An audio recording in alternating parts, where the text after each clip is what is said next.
warm welcome to Noel Gallagher.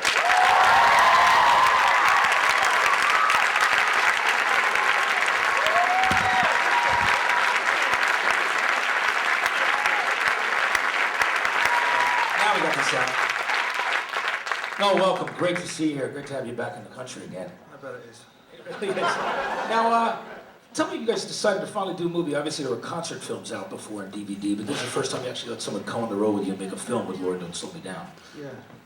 Well, the guy, Bailey Walsh, who directed it, he started off to make a video for Let There Be Love.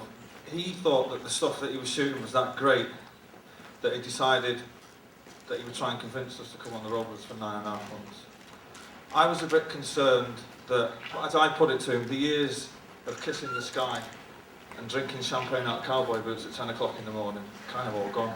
And I was kind of a bit worried that he was trying to make us out to be something that we were not. But he was saying, look, I'll just tell it like it is, and there it is. What about coming back to the States as far as playing live? I know you're doing a couple shows with Gem around the country this time around. You're doing one in LA, I think. Well, we've got no plans. But the last time we made any plans, we ballsed it up. It took us, nearly 2 years to make a record.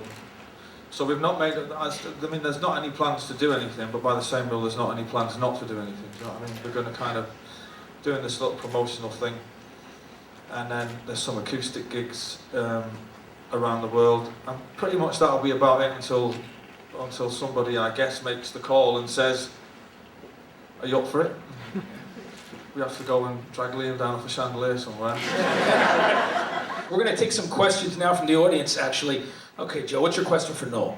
I was just wondering, like, what a film, say, documenting like the Be Here Now tour would have been like. How much different would it have been? You know what? That was the greatest single thing I think I've ever been involved in with the band. It was just, we toured as the biggest band in the world. Anything that you could possibly want, you got 2 of. I'd kind of phone my manager at 5 in the morning from Singapore, and he'd say, "What do you want?" I'd go, "I've just got a win of some description that I want fulfilled right now."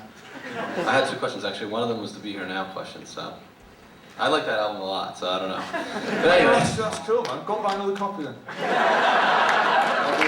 think that album suffers from one minor thing, that it wasn't Morning Glory, and I think everybody was kind of expecting another Morning Glory. I mean, fucking hell, I was, do you know what I mean?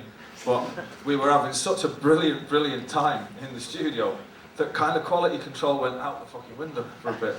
We just sold I don't know how many million albums, and nobody was going to say to me, do you know what means a bit too long at 8.5 minutes? You know what I mean? And I was kind of like, I really don't think it's long enough. I don't know what the opposite of an edit is, but let's start doing that. I kind of threw those lyrics together on holiday, right, in the West Indies. And I know that I didn't spend that much time with the words. It was fucking sunny, man. Do you know what I mean? It was sunny, and it was free booze. What can I say? Yeah. But what I do think about that album is it's an absolute expression of its time. We'd taken whatever we had to its logical conclusion. I mean, the last track is 11 minutes long. It's still going. Somewhere back in England, there's a tape machine in that studio, and it's still fucking going on. Your songs are always being compared to the Beatles. I wanted to know what you thought your most Beatle-y song would be that you wrote. Well, that my songs are even compared to the Beatles amazes me, because when we started, everyone said that we sounded like the Beatles, which used to make me laugh my head off, because I would always think, well, wait till people hear it, they're going to think shit, do you know what I mean? But I guess my most Beatlesque moment would be I'm the Walrus. When we done that, that's pretty Beatlesque. We got close there. Or All Around the World maybe is quite Beatlesque. Or see, I think Go Let It Out sounds like a modern day Beatles, but I'm prone to wild, sweeping statements like that now and again. Now being one of those. Who a bigger inspiration was to your songwriting, another musician or your mum? As my mum's not here, she's never likely to hear any of this. My mum inspired one line in Live Forever. Not a great deal. Don't look back in either. And one line in Don't Look Back in Anger anymore. Does anybody know anymore? I guess the biggest influence on my songwriting would have been the Beatles' Red Album and the Beatles' Blue Album. This is how I learned to play guitar. I'm not really sure how influences work, you know. I mean, I listen to a lot of Neil Young and Bob Dylan, but my songs don't sound like either of those, so I probably listen to those two more than any other two artists. I don't know, I guess I took, or let's say stole, more from the Beatles than anybody else. And my mum's shit at guitar, and she never taught me anything. When you write, what's your process? Do you start with chords? Do you start with a melody in your head? Do you go to the guitar, piano? One day you'll hit a chord, let's say for instance A minor. The saddest of all chords. And it won't mean fuck all. And the next day you'll be in a different headspace, or again something equally as pretentious as that, and it'll just sound completely different. So it all depends, you know. It's usually with chords on the guitar, and then if a first line pops into your head immediately, you know you're probably going to make a fortune very soon. You've accomplished a lot in your career. A lot of people say it's one of the most successful careers for a rock band of all time. What are you still looking to accomplish, like from now until time you stop playing music? Well, if you lot in this country buy enough of our records, we'll get a fucking #1 album eventually. But I don't really look at it like that, and I never really did. Accomplishments are kind of things that your record label always yak on about. Fucking, you know, they were constantly phoning us up in the mid-90s, telling you what records you broke, and it's not really about that. You know, I always wanted a record deal because I always thought I was pretty good. After that, everything was a bonus. I don't really look to the future and think, well, I wish we could do that, I wish we could do that, because we've pretty much done everything that there is to do. I just want to kind of grow old disgracefully and see if I can write the perfect song, I guess. There have been claims from you, or maybe more so your brother, that Probably more so my brother. the greatest rock band of our time, or maybe of all time. Why do you think that is, and why do you think, or like, what do you have that other artists or bands don't? Okay, how all this started back in England when we proclaimed ourselves to be the greatest band in the world.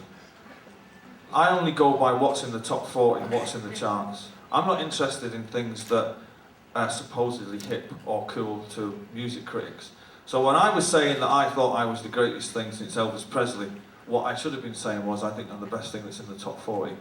And I think anybody that's from England will totally agree with that, particularly at the time.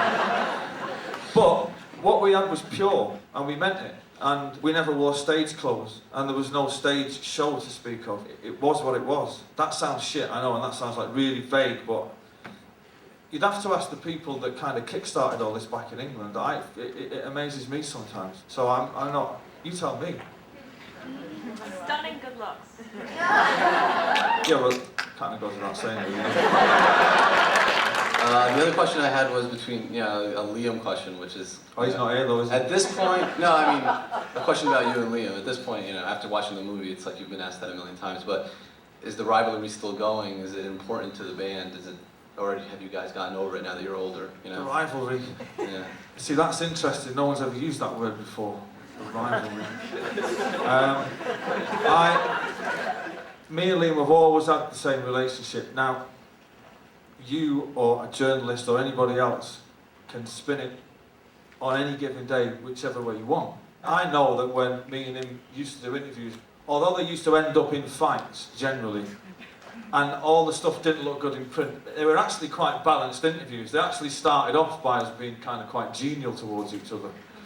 But I understand that that doesn't look good in print, and it's more sensational to write about somebody having someone else up against the wall because they're arguing about who was better, Velvet Underground or the fucking Doors, do you know what I mean? That's more interesting. But our relationship has never changed, you know.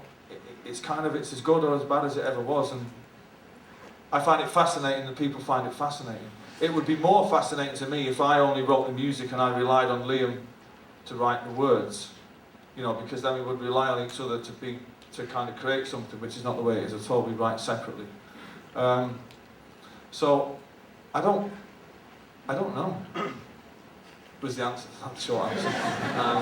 I read recently, and don't quote me, but that they said that, or that you said that the only reason you're still in Oasis is because of the money. So, how much would it pay? How much would I have to pay you to sing "The Girl in the Dirty Shirt" and or Digsy's Dinner? What now? Now? Don't know. How much do I charge for performances, Marcus? Don't know. It's not, well, are you being serious? It's not gonna happen. No. No. Well, I love Dixie's Dinner, but there you go. You played with Paul Weller the other night, which is great. I mean, it's cool Yeah. to have I've done a lot of stuff together. He was on Talk Tonight with you, which is such another one of your beautiful songs. And then you played, tell us about that moment with Paul. It's really cool. We played in London on Thursday night for a charity. Get on the irony of this. A charity for a drug rehab centre. I found it very fucking funny when I was there. So I said, yes, of course I'll do it. And Weller got up and done Thick as Thieves by the Jam, which I thought was a very strange choice until I was kind of sat at home trying to work out on the guitar. And I showed the lyrics to my girlfriend, who looked at me and went, oh, ain't he sweet? Obviously that's lost on you lot, but it's a song about, it's a song about friendship. It's about friendship things. And I didn't get that. And obviously he was sending me subliminal messages through his music that he fucking loves me. Absolutely, he does. And Setting Sun's a great album. No, thank you so much for coming and doing it.